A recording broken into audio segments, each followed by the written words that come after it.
Hi, I'm Virginia Spielman. I'm the Executive Director here at Star Institute for SPD in Colorado, Denver, and I'm here with one of my favorite occupational therapists. Thank you. My name is Dr. Sarah Schoen, and I am the Director of Research here at the Star Institute for SPD. And so this is episode 2 of our series for Sensory Awareness Month, and we'll be doing it in English, but we're working really hard on giving this material away in more languages. So if you're interested in that, click on Project 2.4 Billion in the comments below. But today, talking about sensory processing and integration and what impact they have, what have they got to do with the development of posture. We've been making sure we sit up straight for this video. And also movement, motor control, movement patterns and so on. And so I guess the first question is, what is the relationship? What has sensory processing and integration got to do with posture and movement? Yeah, and I think that that's such a great place to start because I think some people don't realize that the sensory systems, while some people are more sensitive to sensory inputs and some people are not as aware, that there is this whole motor contribution to developing skills and abilities from infancy through adulthood. We think about the infant. What is the job of the infant? It is the mastery of their body control, to holding their head up, to pushing up on their arms, to sitting, to crawling, to standing, and of course to walking. And those experiences give them that awareness of where their body is in space, how their body relates to the environment. I mean, I always love the example of the infant who crawls under the coffee table for the first time and then tries to stand up and bops their head. Well, guess what? They've learned from that sensory experience their body is too big to stand up under the coffee table. And so, just being able to move, to retrieve a toy, to sit down and play with that toy, to free both hands, to manipulate it, are building their knowledge and awareness of how they can act and interact with the environment. I think that's such a brilliant example of how, we interface with the world through our sensory systems.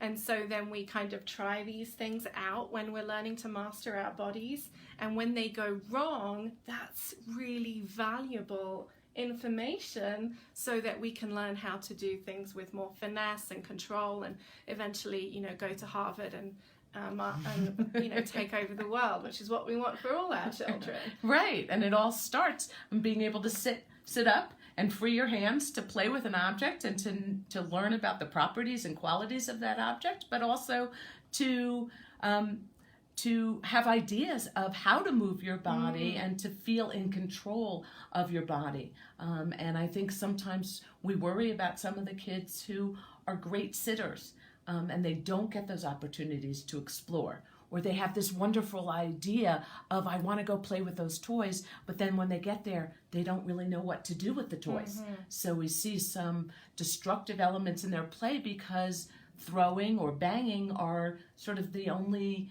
ideas that they can come up with of what to do. Right, and then that might be because there's some disorder to their sensory processing and integration. Exactly. And I think, I was just thinking when you were talking about the importance of the children having their hands free to play with the toy. So, right, let's all rush out and buy those really supportive chairs that sit our children in the C shape in the bucket so that their hands are free. But actually that's not what you're saying. I happen to have some inside information that it's also important that we develop postural control. So how does what's that got to do with sensory processing? So I think it gets back to that mastery of gravity, but it also is the awareness and use of the muscles in the core of our body and being able to coordinate the use of those muscles to stay upright, and we do see kids who fatigue so easily that maintaining those positions, even in school, where their hands and their heads are on the table 30 minutes into the classroom day, that we need to explore how their sensory systems are operating or not efficiently operating to get through and master the demands of daily activity. I think you see it on the playground too. Yeah. That kids can't figure out, they want to be with their peers climbing on the top of the jungle gym, and it's like they're looking up and saying, I want to be there, but they don't know how to move their bodies in a way that's successful at meeting those demands. And that feeds into their sense of self-esteem, their social agency, and all of those different pieces, the ability to participate and to feel competent. And I guess it also makes me think about our children who use strategies to stay upright. So they might have a tight neck and little shallow breaths, but yet posture's kind of complicated, and we want it to develop well. So some of our children are using the furniture or their necks to hold themselves up, and then they're presented with a challenging task.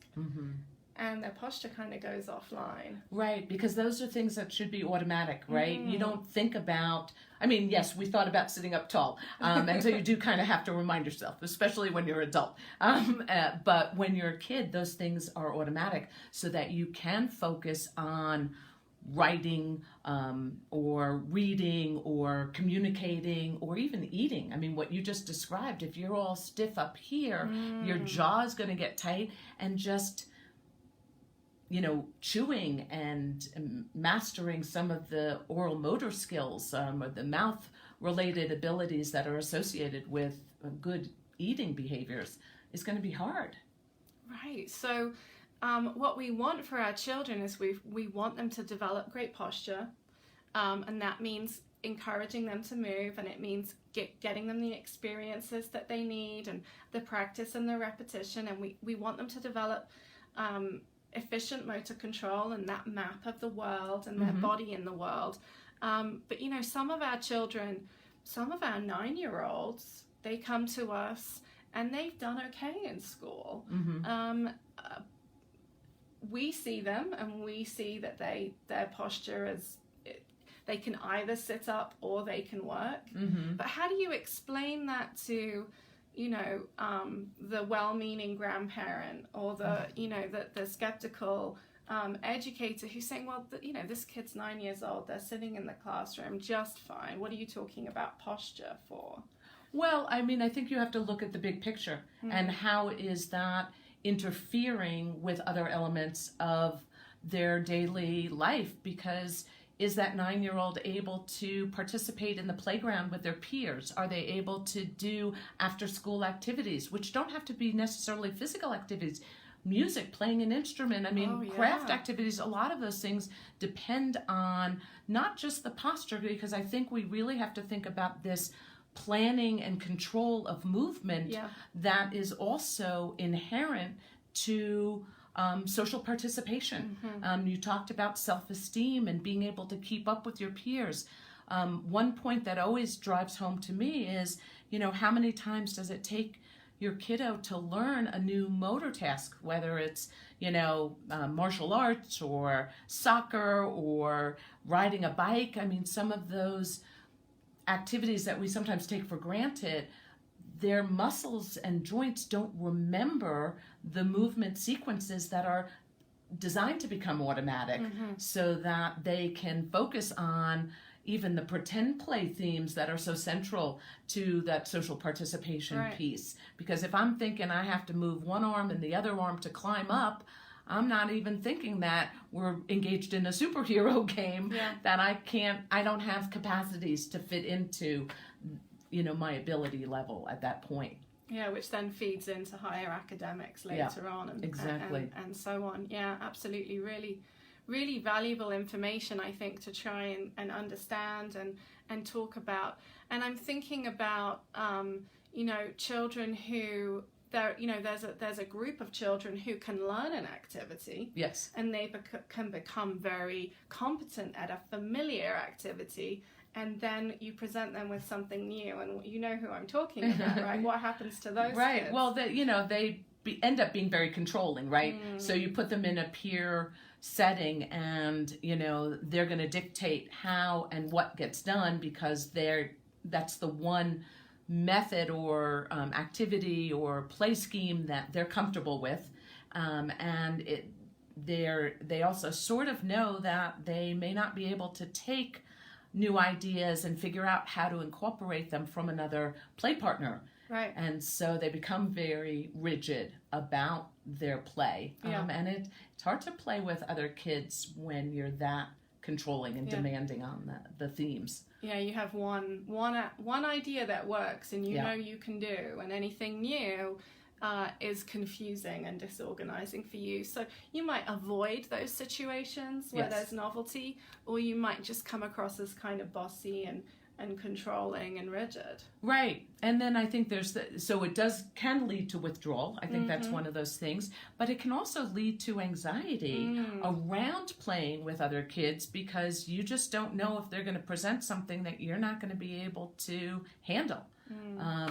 Then, we see these behavioral manifestations, and sometimes that obscures the underlying sensory processing and integration challenge of these motor-based issues.